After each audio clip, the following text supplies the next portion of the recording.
intinya sekarang ini adalah demokrasi di Indonesia itu udah, saya bilang from the get go ya, dari awal emang udah amburadul, itu nggak ada konsep. Nah kalau kita harus kembali ke belakang, NKRI itu kan dulunya di-establish atau didirikan oleh para founding fathers, memang bukan negara demokrasi. Terus tahun reformasi, tahu-tahu dirubah menjadi negara demokrasi. Ibaratnya berapa ya, 40 tahunan gitu punya rumah dengan fondasi rumah tingkat 1, tahu-tahu tetangga lain udah pakai demokrasi, rumahnya dirubah dari rumah bertingkat, tapi fondasinya masih fondasi rumah tingkat 1. So, bukan hanya menjadi ruwet ya, ya beginilah jadinya yang kalian lihat sekarang. Sebagai contoh ya, di Indonesia dasar hukumnya itu Pancasila. Kemudian demokrasi, di Pancasila ada 5 sila, di demokrasi ada 11 prinsip. Kemudian dikawinkan menjadi demokrasi Pancasila. Nah, demokrasi Pancasila itu konsep yang gimana? Saya 8 bulan debat sama orang-orang yang mengaku sebagai ini pembela Pancasila. Sebenarnya konsep dari demokrasi Pancasila itu kayak apa? Mereka juga nggak bisa menjelaskan. Saya kasih satu poin aja, dalam Pancasila itu ada hierarkinya. Nomor 1, ketuhanan yang Maha Esa. Jelas itu authority, kekuasaan ada di tangan Tuhan. Sedangkan di demokrasi, itu the first principle, itu the sovereignty of the people, atau kedaulatan tertinggal di tangan rakyat. Kalau dua-duanya dikawinkan menjadi demokrasi Pancasila, ada kekuasaan Tuhan versus kekuasaan rakyat. Nah, masalah terbesar di Indonesia itu ya, kalau saya ibaratkan seperti benang yang sudah berbulet-bulet gitu ya, untuk meluruskan, harus tahu ujungnya dulu diluruskan. Nah, ujungnya demokrasi di Indonesia yang rusak dari awal itu, kedaulatan rakyat sudah dikudeta lewat UU MD 3, di mana hak PAW itu diberikan kepada political party. Mestinya itu tetap ada di tangan rakyat. Itu cuma one point saja. There's so many. Oke. Yap. Baik, sementara sampai di situ dulu ya, Bung. Silahkan. Ya, silakan. Siapa yang akan menanggapi dulu, Bung Fadlizon atau yang lain? Silakan. Di-unmute. Ya, di-unmute Pak Fadli. Unmute dulu ya. Bang Fadli. Ya. Oke, terima kasih. Secara umum aja, saya kira saya juga ingin menanggapi apa yang disampaikan oleh Bung Rocky Gerung soal feudalisme ya. Saya sepakat sekali gitu. Memang mungkin kata oligarki itu sekarang ini sudah terlalu inflasi. Saya berusaha untuk sopan aja gitu sebenarnya. Ya. Tetapi saya kira apa yang dikatakan itu betul. Bisa saja ini sebuah beginning of the end. Atau Sandiaka Laning. Kalau dulu ada Sanusi Pane nulis Sandiaka Laning Majapahit gitu ya. Mudah-mudahan bukan Sandiaka Laning Indonesia, ya. Karena kita juga tidak bisa take it for granted kan dengan situasi ini. Kalau kita lihat pengalaman negara-negara di Soviet, di Yugoslavia dan lain-lain, karena faktor kepemimpinan nasional yang lemah, tambah persoalan ekonomi, persoalan etno-nasionalisme nanti dan lain-lain, itu menjadi sebuah perfect conditions untuk menuju kepada disintegrasi. Nah, tapi memang faktor leadership ini yang sangat menentukan. Di negara kesatuan itu, kalau leadershipnya itu bagus dan mempunyai visi, bisa saja menurut saya hasilnya jadi bagus gitu. Yang terjadi sekarang persoalannya di negara kesatuan, tapi kalau leadershipnya lemah, tidak punya visi, ya. Saya kira ini yang mungkin tadi Pak Batara mengatakan sejarah berulang karena tidak ada yang baru. Menurut saya ada yang baru gitu. Yang barunya itu adalah ternyata memang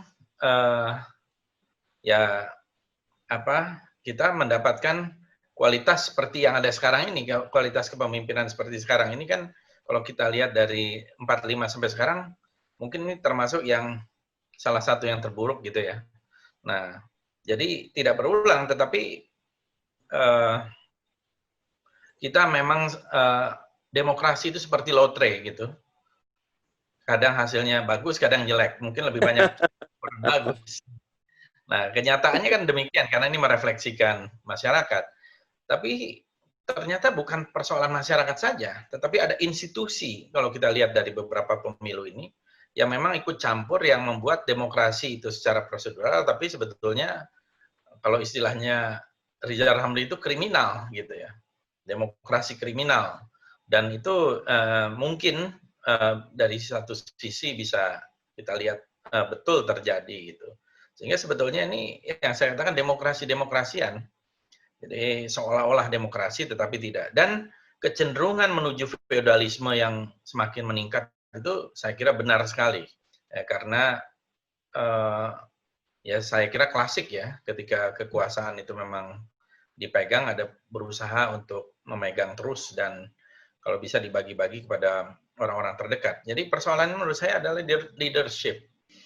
Nah, leadership ini dengan kebijakan-kebijakan yang selalu salah di dalam melihat situasi, salah mendiagnosa, salah obat, akhirnya penyakit tidak selesai, malah penyakit semakin kronis, ya, dan akhirnya mengakibatkan fatalitas yang tidak terhindarkan.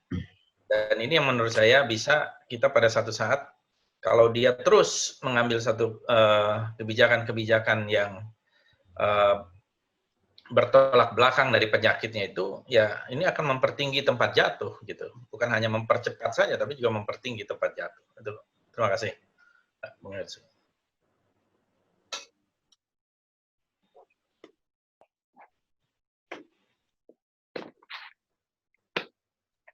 Mas Hersio di-unmute, Mas Hersio. Oke, saya ya silakan setelah Bung Fadlizon, siapa? Babe Haikal atau Bung Mardhani? Sebelum nanti ke... Boleh. Ya, silakan. Babe, monggo Babe. Terima kasih. Dari uraian pertama tadi yang dibacakan oleh Bang Tata, pertanyaannya kan gini, kita mesti gimana sebagai rakyat gitu loh. Kita mesti gimana? Saya mau ambil contoh ya, karena WA-nya satu hari itu di atas 400-500-an, kadang-kadang saya malam baru buka ya. Ternyata ada satu orang temen SMA yang mau minta sesuatu sama saya, minta uang lah begitu ya. Kal, ada duit nggak Kal? Gitu. Saya tuh nggak jawab, karena ratusan itu malam baru saya jawab. Ternyata dia udah WA beberapa kali, dan WA terakhir itu bikin saya tuh gemeteran, nggak bisa jawab lagi. Apa dia bilang? Disangka saya nggak jawab karena pelit atau karena malas jawab. Dia bilang gini, Kal, di rumah gue masih ada panci, Kal. Kalau lo keberatan boleh nggak gue tuker panci sama beras? Ini di Jakarta Timur loh. Apa kita nggak terenyuh gitu dengan kisah kayak begini? Jadi pertanyaan pertama tadi Bang Tata yang membacakan dari chat itu, lalu kita mesti ngapain? Lah, ini kan sama.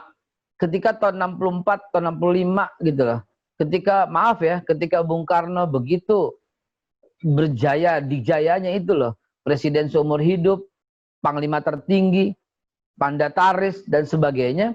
Tiba-tiba, karena udah nggak tahan, saya ingat banget cerita almarhum ayah saya bersama Pak Richard Salim pada waktu itu yang ngemodalin ayah saya ngeluarin mobil Holden, bak belakang terbuka, yang naik di belakang tuh bagi-bagiin nasi bungkus sama mahasiswa tuh Pak Akbar Tanjung, Pak Ginanjar Kartasasmita, Pak Murdiono. Ayah saya lebih senior tuh di antara mereka, dan akhirnya kita bagi-bagi, bukan kita, maaf ayah saya cerita ya, kita tuh bagi-bagi untuk itu. Betapa sulitnya gitu loh Bung Karno pada waktu itu sebagai orang yang sangat berjaya. Nah ternyata jalannya itu adalah jalanan, ternyata berhasil begitu. Dan ini terjadi lagi kalau menyinggung sejarah, kita mesti buka. Dan ternyata kekuasaan Bung Karno yang begitu hebat, dengan adanya terpeleset soal PKI, akhirnya jadilah tumbanglah begitu. Dan apa yang terjadi dengan 32 tahun Pak Harto berkuasa? Hampir kejadiannya kayak begitu. Cuman yang kedua syarat dengan fitnah ini. Fitnah yang begitu dahsyat, ya, campur tangan asing yang begitu gila, yang membuat anak-anak mahasiswa berani turun ke jalan, dan akhirnya selesailah. Terus terang, kalau umpamanya ini harus jadi yang ketiga, bagaimana gitu loh. Kita udah nggak kepengen yang kayak begini. Tapi jawabannya, apa lagi yang mesti diharapkan rakyat gitu loh. Maka kasus Solo ya, yang sekarang terjadi, saya jadi teringat zaman kecil dulu kan ada tuh manusia pertama tertua di purba tuh katanya Pithecanthropus erectus. Dan ternyata Pithecanthropus erectus itu adanya di Homo solo erectus, Homo soloensis erectus gitu loh. Apa hubungannya? Gue juga nggak tahu. Mungkin Bung Rocky yang bisa terangin apa hubungannya dengan Pithecanthropus erectus sama Homo soloensis erectus. Begitu dulu tanggapan dari saya.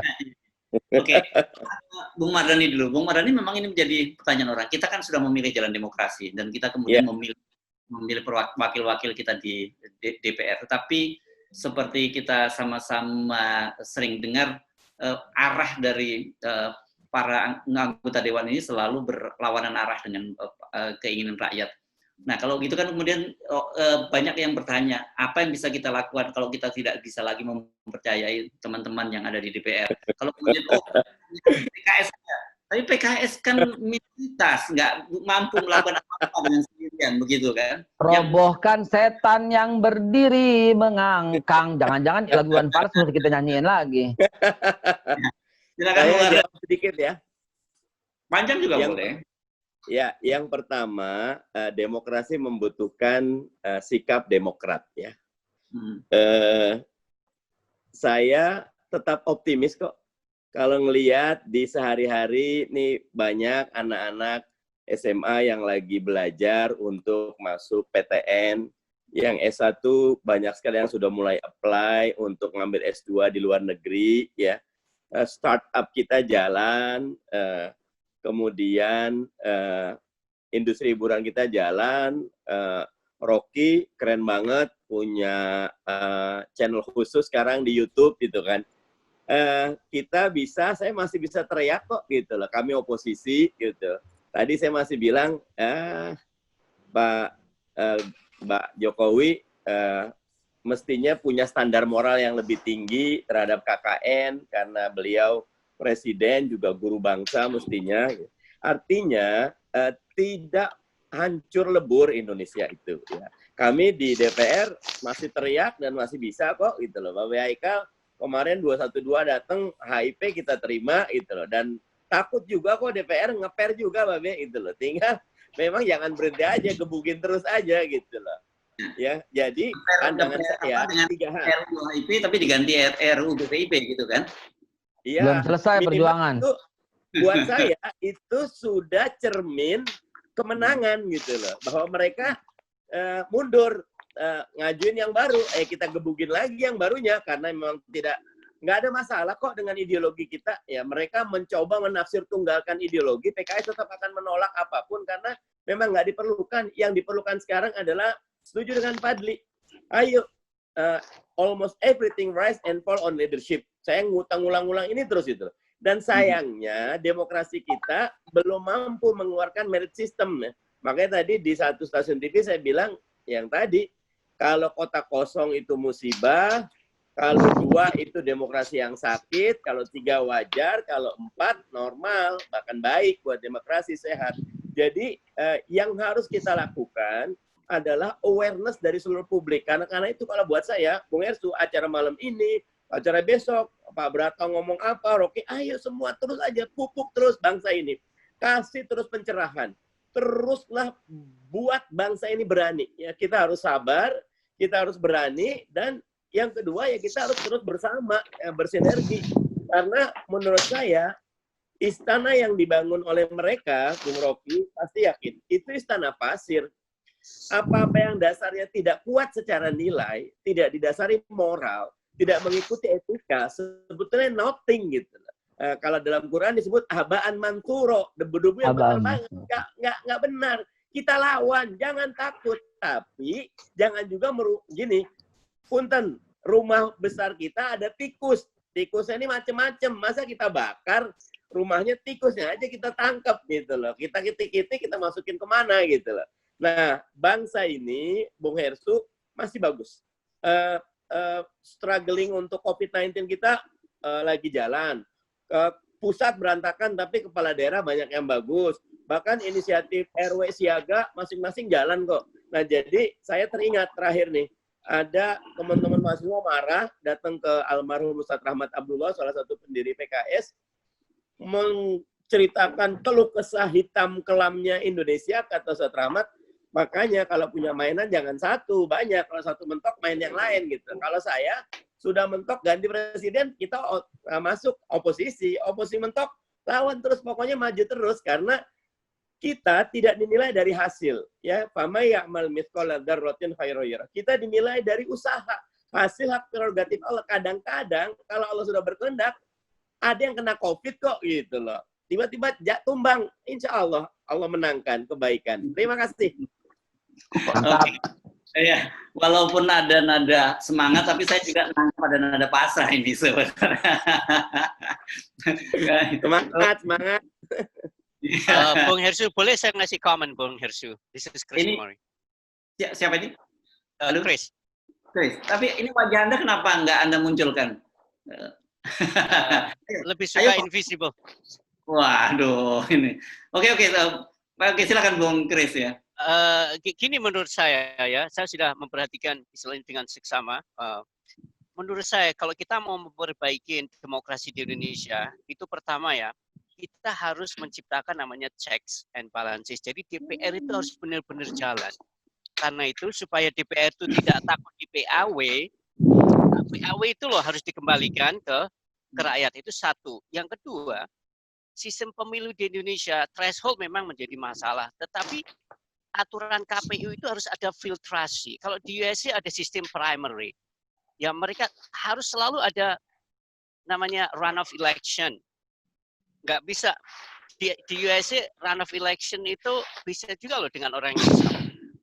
Itu fungsinya supaya yang otak kosong atau kosong otak whatever they say ya, itu nggak akan lolos dari sistem primary itu karena harus ada town hall debate dan itu yang harus diperbanyak. Jadi biar rakyat itu bisa directly engage dengan para kandidat. Sistem filtrasi ini loh yang belum ada di Indonesia. Sebenarnya saya cukup banyak yang bisa saya sharing ya. Kita mau debate demokrasi, I'm willing. I'm aktivis demokrasi. I'm willing to debate all day. Cuman masalahnya ya di Indonesia itu pertama ya tidak ada sistem filtrasi dalam pemilu sehingga siapa yang banyak duitnya untuk memberikan serangan fajar, yang punya banyak membeli TV, mereka lebih dikenal dan akan terpilih gitu loh. Jadi namanya flow demokrasi itu banyak underlying problems gitu. Cuman ya it's too complex, you know. Kita harus perbaikin ujungnya dulu. Kita luruskan ujungnya dulu. Luruskan dari mana? Mulai dari kedaulatan rakyat dulu. Dan satu, anggota DPR harus menjadi wakil rakyat, bukan menjadi wakil partai. Itu aja dulu. Baik, sekarang kita ke Bung Rocky Gerung nih. Bung Rocky Gerung masih bersama kita ya. Nah, Oke. Banyak orang yang lama-lama melihat situasi di Indonesia ini kemudian frustrasi dan tidak sabar dengan demokrasi gitu. Karena ternyata setelah sekian lebih dari 20 tahun proses reformasi dan demokrasi kita malah membawa ke arah yang kita tidak tahu mau kemana arahnya gitu. Dan tadi Anda juga menyinggung soal pembusukan gitu. Saya ingat juga ada seorang filsuf yang menyatakan, Cicero kalau nggak salah, itu yang menyatakan bahwa kalau ikan itu busuknya itu dari kepala gitu. Nah itu Bung Rocky. Ya, Cicero kemudian dipelajari oleh Nietzsche, filsuf Jerman tempat Pak Batara belajar. Nietzsche juga mengalami hal yang sama seperti dialami oleh Cicero di Romawi. Tapi berbeda dengan Cicero, Nietzsche melihat bahwa Eropa pada awal abad 20 itu dikuasai oleh yang disebut idols. Apa namanya itu? Berhala-berhala itu. Karena itu dia kemudian menulis satu esai ringkas judulnya Twilight of the Idols. Senjakala berhala-berhala. Karena soal tadi Hersu sebutkan, dia frustrasi. Dia membaca frustrasi manusia Eropa itu. Bagaimana keluar dari feodalisme? Bagaimana keluar dari kekacauan alam pikiran itu? Lalu Nietzsche menganjurkan agar supaya nggak usah pakai otak, nggak usah pakai rasio dalam membaca perubahan politik, langsung dengan kehendak itu. Jadi urgensi Nietzsche itu adalah mendorong agar supaya orang bergerak aja, nggak usah pakai pikir-pikir. Kenapa? Karena seluruh variabel udah tersedia tuh. Nah, kalau kita bikin refleksi dengan otak, itu justru menunda perubahan. Kira-kira begitu yang diungkapkan oleh Nietzsche, Junto, Cicero tadi.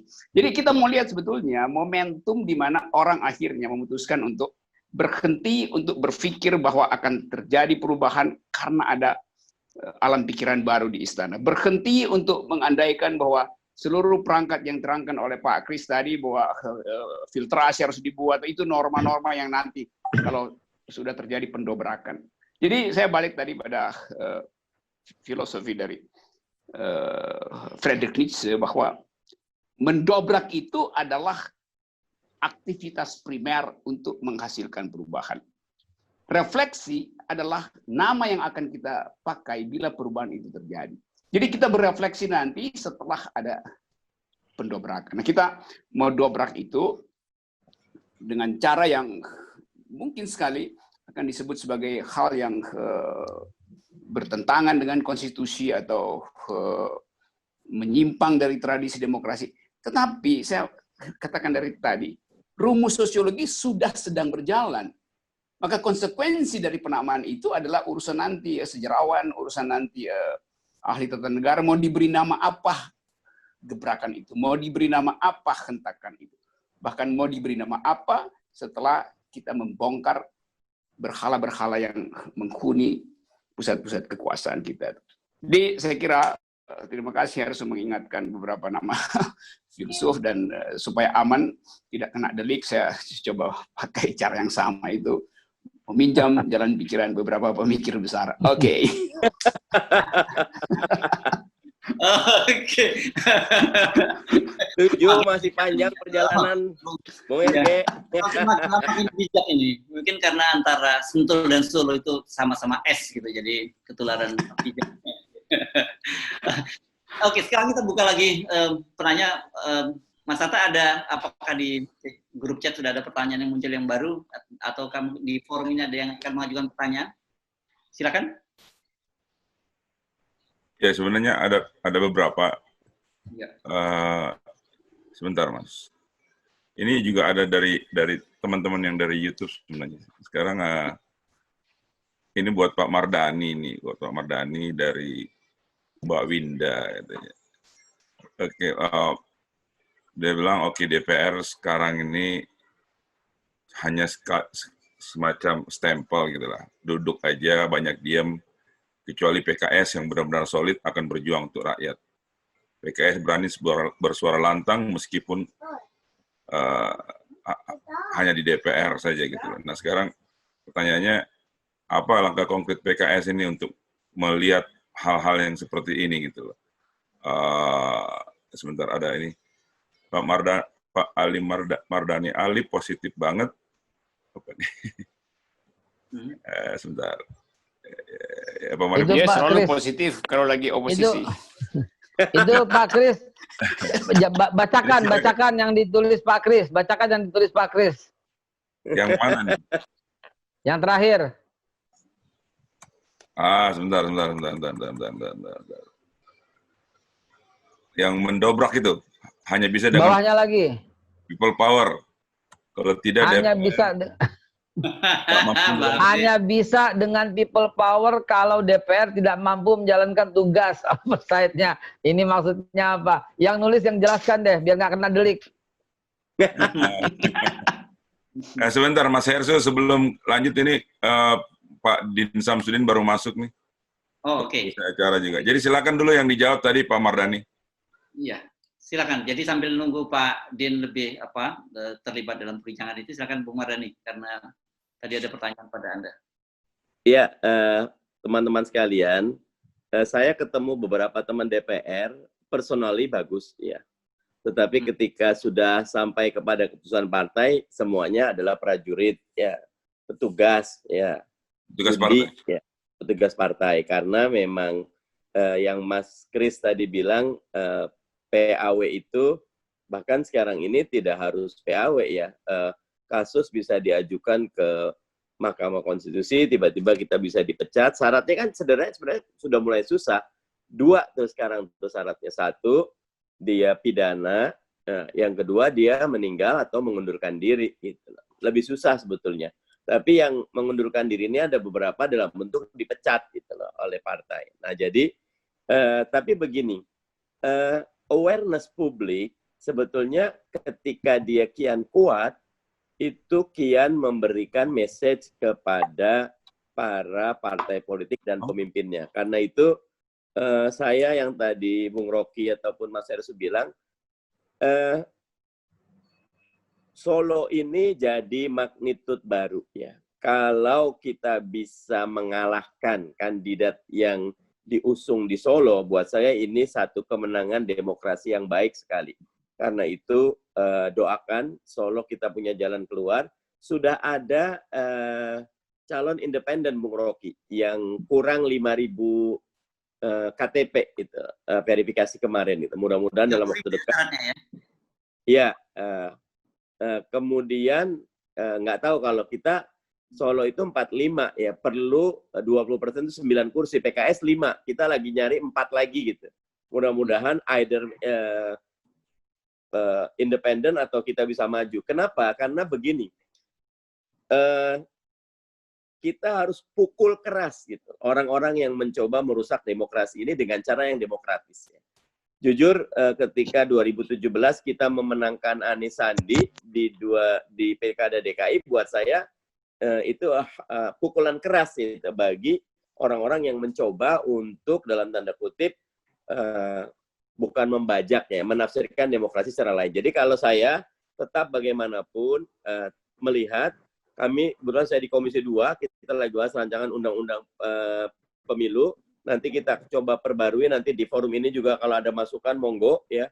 Kita karena gini, siapa menanam dia menuai, siapa menanam dia memanen, siapa menabur dia menuai. Kita lagi ngerapin undang-undang pemilu kita, mudah-mudahan ke depan bukan cuma mereka yang sekarang ini kan yang mengemuka bukan kapasitas dan integritas. Bahasanya isitas ya. Nah, nanti kita lihat nggak ada isitas tapi integritas dan kapasitas.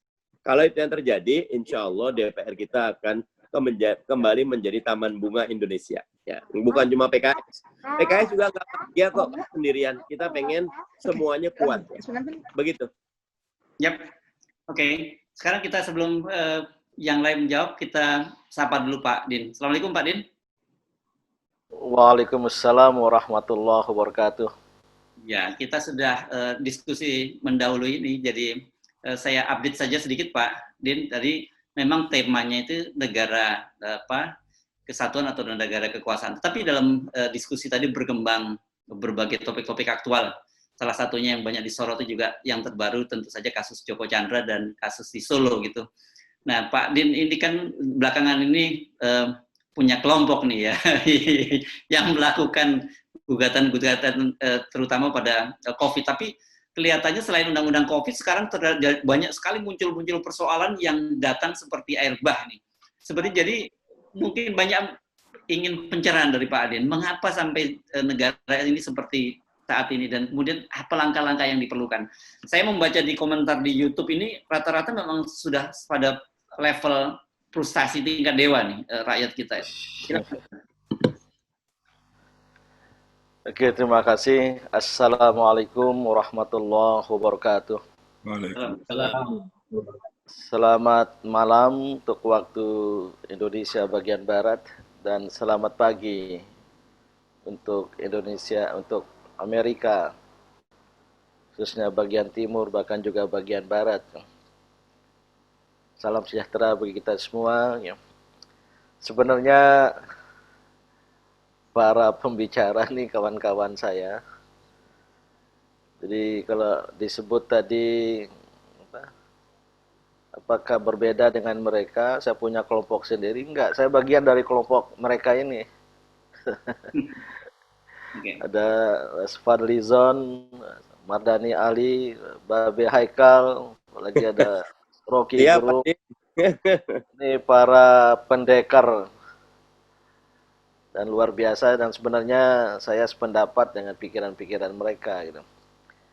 Kalau dikaitkan dengan tema yang diletakkan dalam pertanyaan, apakah Indonesia negara kesatuan ataukah negara kekuasaan?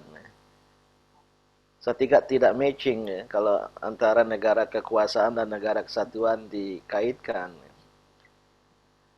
Terhadap yang pertama, negara kesatuan, ya kita bisa terima dalam konteks NKRI ya. Dalam konteks mungkin bernuansa teritorial ya. Unitary State. Itulah NKRI, negara kesatuan. Yaitu kesatuan Indonesia terutama dari sudut kawasan teritorial. Dan itu tidak terlepas dari Dekret Juanda ya. 13 Desember 1957 yang banyak dari kita termasuk elit bangsa ini tidak memahami.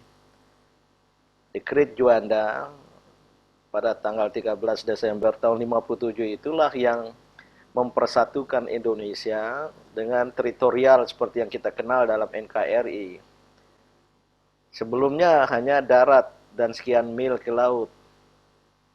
7 mil kalau tidak salah. Sehingga antara Kalimantan Jawa di tengahnya itu adalah laut bebas, laut internasional yang bisa dilalui oleh kapal-kapal asing, baik nelayan maupun kapal perang. Saya membayangkan jika itu berlanjut, Indonesia sudah berkeping-keping gitu. Tapi Dekret Juanda menyatukan itu. Ya. Saya mengetahui Amerika, Belanda khususnya, Inggris, Australia, New Zealand itu bereaksi besar di PBB itu. Namun diplomasi Indonesia berhasil. Sekian tahun kemudian, 1982, lahirlah UNCLOS. Gitu. Itulah negara kesatuan. Saya memahami dalam konteks itu. Tapi Indonesia, menurut Pancasila, itu negara persatuan. Ini bukan sekedar perbedaan problem semantik antara kesatuan dan persatuan. Tapi ada substansi di dalamnya.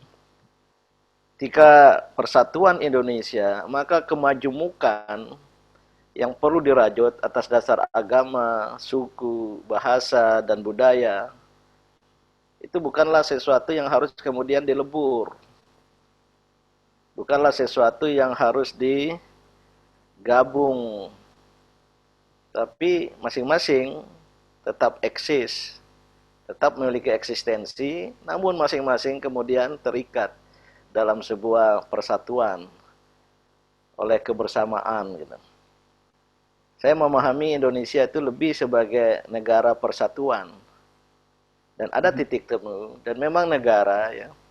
Saya baca Hegel umpamanya, dibentuk negara itu atas pertemuan antara subjective liberty, bahwa masing-masing elemen masyarakat memiliki nilai-nilai subjektif, memiliki kepentingan subjektif, ya, bahkan memiliki visi kelompoknya masing-masing, seperti kalangan Islam, kalangan lain. Tapi ketika bersama bersepakat dengan negara Pancasila, maka yang menonjol di situ adalah objective liberty. Ada suatu titik temu pandangan. Dan oleh karena itu, ya, realisasi perwujudan negara Indonesia yang majemuk itu adalah bagaimana ada kebersatuan. Ya. Persatuan. Di situ harus ada tenggang rasa di antara. Tidak harus ada yang dominan. Maka tidak boleh ada diktator mayoritas dan tirani minoritas. Ya. Tidak boleh ada yang ingin berkuasa sendiri. Termasuk yang merasa menang dalam setiap pemilu. Apalagi kalau kemenangannya dipersoalkan oleh yang lain. Nah, karena itu wawasan ya, Bhinneka Tunggal Ika adalah juga dasar dari persatuan Indonesia. Maka ketika bergeser bukan menjadi negara persatuan, tapi menjadi negara kekuasaan yang sangat-sangat terbatas oleh sekelompok orang. Tadi saya dengar ekor pembicaraan tentang pencalonan wali kota Solo. Ya. Itu menggambarkan secara cepat sebuah negara kekuasaan yang apa ya, yang ya melanggar, bertentangan dengan nilai-nilai persatuan tadi itu. Karena ingin menang sendiri, ingin berkuasa sendiri, apalagi dengan cara-cara yang tidak etis. Mungkin tadi sudah dipersoalkan itu. Tapi saya lebih menariknya ke sebuah tataran yang lebih luas, termasuk juga ya, sebagaimana yang kita ikuti umpamanya. Orde Baru era Soeharto itu ingin ya, Indonesia itu, puncak kebudayaan Indonesia itu Jawa. Padahal lebih banyak suku di luar Pulau Jawa. Ya, di Pulau Jawa hanya 3 suku mungkin ya, suku Jawa, suku Sunda, mungkin kalau Madura dianggap bagian dari Jawa ya. Dulu kan Jawa dan Madura, orang Madura nggak mau. Nah, merasa sebagai bagian orang Jawa Timur gitu. Iya. Mau dipersatukan dengan Suramadu ya tetap juga orang Madura punya identitasnya sendiri dan punya apa namanya gayanya sendiri gitu. Ya. Nah tidak bisa, harus kebersamaan. Itulah kemajemukan.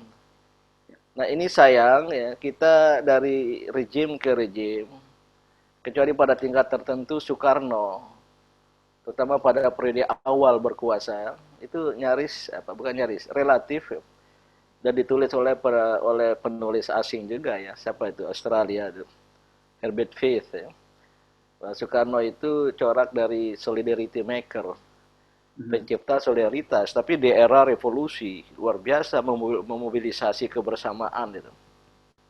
Cuma di akhir kekuasaannya dia jadi penguasa tunggal, bahkan nyaris seumur hidup ditetapkan dan kemudian otoriter ya. Yep. Dan membubarkan partai-partai termasuk Masyumi. Oleh karena itu saya tidak panjang, saya tambah sedikit ya.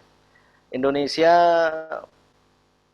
yang seharusnya yang sesungguhnya belum selesai and the process of making, proses menjadi, karena keindonesiaan itu sendiri belum tercipta secara sejati.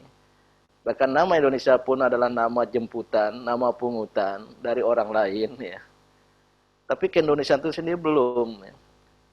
Terjadi interupsi ya, di dalam episode-episode sejarah kebangsaan kita, dan termasuk ya terakhir ini saya melihat ya interupsinya besar sekali, membuat bangsa dan negara, saya buat pernyataan kemarin, dalam lingkaran setan, vicious circle ya, terutama karena menyimpang dari nilai dasar.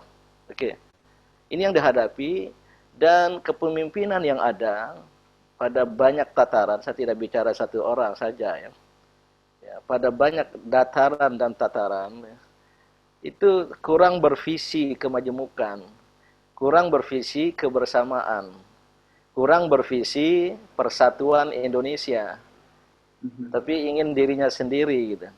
Nah, ini berbahaya. Ini berbahaya, akan mengganggu Indonesia yang belum selesai. Ya, kita justru ingin reinventing Indonesia, menemukan kembali, merajut kembali, tapi dirusak. Inilah lingkaran setan yang kita hadapi, yang harus kita jebol. Setan-setan itu gitu. Ini banyak setan ini. Sedikit 2 menit terakhir. Saya kira ke depan ya, kita harus ubah menjadi lingkaran keutamaan, virtus circle. Virtus Circle. Saya ini meminjam sebuah gerakan yang dilahirkan di Washington DC ya, tahun 2018 ya, bulan Februari, ketika Syekh Abdullah bin Bayyah ya, yang memimpin Forum for Promoting Peace in Muslim Societies. Beliau banyak sekali gebrakan-gebrakannya. Saya ikut dalam gerakan itu ya, mengeluarkan ya, pernyataan ya, untuk menghadapi vicious circle secara global. World system yang rusak ini ya, karena berpangkal pada humanisme sekuler. Sekuler itu sekulum, kini dan di sini. Hidup manusia hanya kini dan di sini. Tidak ada dimensi eskatologis nanti dan di sana, seperti dalam agama ya. Ini yang melahirkan sampai derivatifnya hukum, bukan hukum, politik, ekonomi, budaya. Ini harus diubah dengan virtus circle. Maka sekarang ada di dunia aliansi alliance of virtus. Aliansi keutamaan lintas agama khususnya ya, terutama agama-agama Abrahamik ya, Yahudi, Kristen, Islam, dan sudah sering berkumpul. Saya ikut hadir di Abu Dhabi terakhir. Nah, di Indonesia kita perlukan itu. Aliansi of Virtus dalam skala lokal, dalam skala nasional Indonesia. Inilah yang saya sebut aliansi kebijakan, the people of wisdom, yang banyak di mana-mana, lingkaran-lingkaran mana. Ini semua yang hadir ini, pembicara ini bagian dari apa namanya, the people of wisdom tadi itu. Ya. Maka perlu. Dan saya kira, mohon maaf Bapak DPR, bila dari rakyat, kita akan segera deklarasikan punya sudah banyak koalisi-koalisi. Kalau yang disebut tadi, yaitu koalisi kecil-kecilannya. Koalisi masyarakat penegak kedaulatan, KMPK, yang kemudian meneruskan jihad konstitusi. Sekarang kita akan judicial review undang-undang tentang Undang-Undang 02 tahun 2020. Katanya undang-undang tentang corona. Tapi saya sebut itu undang-undang tentang manipulasi corona. Karena seolah-olah menanggulangi corona, tetapi isinya mengambil uang rakyat, mengumpulkan uang negara, dibagi-bagi untuk diberikan pada pengusaha dan korporasi. Ya. Kalau saya bisa panjang bicara itu ya. Karena alokasi untuk kesehatan sedikit sekali. Maka ketika saya ditanya, ini adalah pengabdian sosial. Karena katanya untuk menanggulangi corona, tapi untuk yang 405 triliun, hanya 75 triliun untuk kesehatan corona. Naik sekitar 900 triliun, naik hanya 87 triliun. Tapi yang disetujui 25,7 triliun saja. Tidak bisa menanggulangi corona. Yang baru disalurkan per akhir Juni 350 miliar. Ini mau membunuh rakyat Indonesia. Dan ini bertentangan dengan Undang-Undang Dasar yang negara, pemerintah harus melindungi seluruh rakyat Indonesia. Maka bukan negara, betul negara kekuasaan. Kalau ada pertanyaan negara kekuasaan. Baik, tapi Pak Din. terjadi penyimpangan. Terima kasih. Wassalamualaikum warahmatullahi wabarakatuh. Ini cukup komprehensif Pak Din ini. Jadi setidaknya menjawab sekali banyak pertanyaan-pertanyaan kemarahan di ruang-ruang baik YouTube dan juga ada ini banyak juga chat pribadi yang masuk gitu. Hampir semuanya. Jadi saya bikin marah lagi. Tidak, Pak. Pak Din justru meredam kemarahan. Dalam situasi seperti ini apa yang kita bisa berbuat? Tadi Pak Din menjawab soal adanya lingkaran kebajikan tadi ya, kalau kita sebut bahasa Indonesia ya gitu. Silakan yang ada yang ingin menanggapi Pak Din atau akan menambahkan Bung Babe atau Bung Rocky? Oke, terima kasih. Semua pertanyaan untuk Pak Rocky Gerung aja deh. Saya nggak tahu kalau dia ini circle of apa, saya nggak ngerti ini. Silakan Bung Rocky. Iya, terima kasih Pak Din. Jadi kita lihat satu pemahaman yang utuh dari Din Syamsuddin yang mengerti bukan sekedar sejarah bangsa, tetapi makna berbangsa itu. Saya kembalikan kepada Ketua SD, ya. Silakan. Ini ada yang masuk. Masuk. Oke. Jadi yang kita butuhkan adalah cara berpikir semacam itu. Dan bayangkan Din Syamsuddin yang bisa mengurai sejarah bangsa dan paham tentang what is this thing called nation itu diusir dari ITB kan. Jadi kalau misalnya dia nggak bisa berpikir ya udah, karena dia memang nggak bisa di kampus, karena kampus adalah pusat pikiran. Ini dia punya pikiran tapi disingkirkan dari lokasi tempat pikiran ditransaksikan. Kenapa? Karena transaksi pikiran digeser oleh transaksi kuasa. Itu yang terjadi di ITB, terjadi di Universitas Indonesia, di mana-mana tuh. Jadi satu ciri dari negara kekuasaan adalah menyingkirkan pikiran. Ini bahaya sekali itu, dan lebih berbahaya lagi mereka yang terus mengajukan dalil bahwa karena ini negara kesatuan maka perbedaan dilarang. Loh, Pak Jin tadi betul, dan kita udah bicara 20 sejak reformasi bahwa Yang tepat adalah negara persatuan, bukan negara kesatuan memang. Jadi NKRI harga mati itu grammarnya keliru. Kenapa? Karena ontologi dari bangsa ini adalah perbedaan. Jadi jalan pikirannya, karena kita berbeda-beda, maka kita bersatu. Itu namanya negara persatuan. Tapi rejim selalu balikkan logika itu. Mereka berpikir bahwa demi persatuan, maka tidak boleh ada perbedaan. Maka jadilah negara kesatuan. Kan terbalik kan? Mestinya filosofinya, karena berbeda, maka bersatu. Jadi yang berbeda ini yang mendasari persatuan. Bukan kesatuan itu yang menghilangkan perbedaan tuh. Itu konyolnya cara berpikir semacam itu. Jadi sekali lagi, agar supaya ada kejelasan konsepsi di dalam cara kita merumuskan apa makna bernegara bagi bangsa yang beragam. Itu. Ya, tuh. Nah, saya selalu berupaya untuk menghasilkan diskursus itu dengan cara beroposisi itu. Dan ya beda saya dengan Pak Mardhani, saya beroposisi outdoor, beliau beroposisi indoor itu. Sama-sama beroposisi gitu ya. Oke. Pak Hars, ada satu yang saya mau, ini tergelitik nih saya nih, kalau dia ngomong persatuan dan kesatuan, mohon izin. Ya, silakan. Begini, tidak ada satu ayat pun, ya, tidak ada satu ayat pun yang memerintahkan kita untuk bersatu. Coba silahkan cari, ya, ayat yang, yuk kita bersatu, tidak ada. Adanya berpegang teguh lah, gitu. Dalam hal ini tali Tuhan, tali Allah, hablullah, wa'tasimu bihablillah itu berarti berpegang teguhlah kepada kebenaran. Bersatu nggak bakal bisa. Saya coba, ayo kita diskusi dengan dalam ya.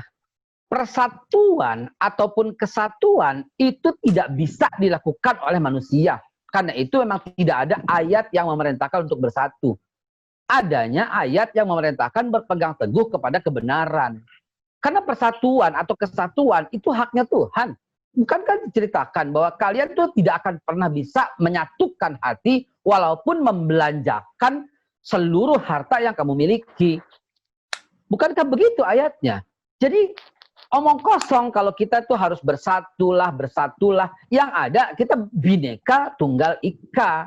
Walaupun berbeda tetap menjadi menyatu gitu loh. Dan menyatunya ini berpegang teguh kepada kebenaran. Jadi filosofinya di situ. Jadi sampai kapanpun tetap aja, bahkan dalam rumah tangga persatuan satu entitas terkecil gitu loh, antara suami istri deh.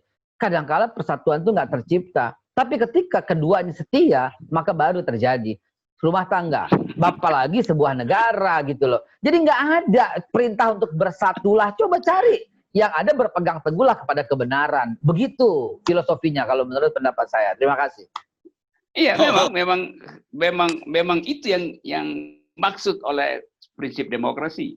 Demokrasi itu nggak peduli pada persatuan. Demokrasi itu artinya mengelola perbedaan. Jadi memanage perbedaan itulah demokrasi. Ya, mantap. Nah, silakan. Ada pertanyaan atau ada yang ingin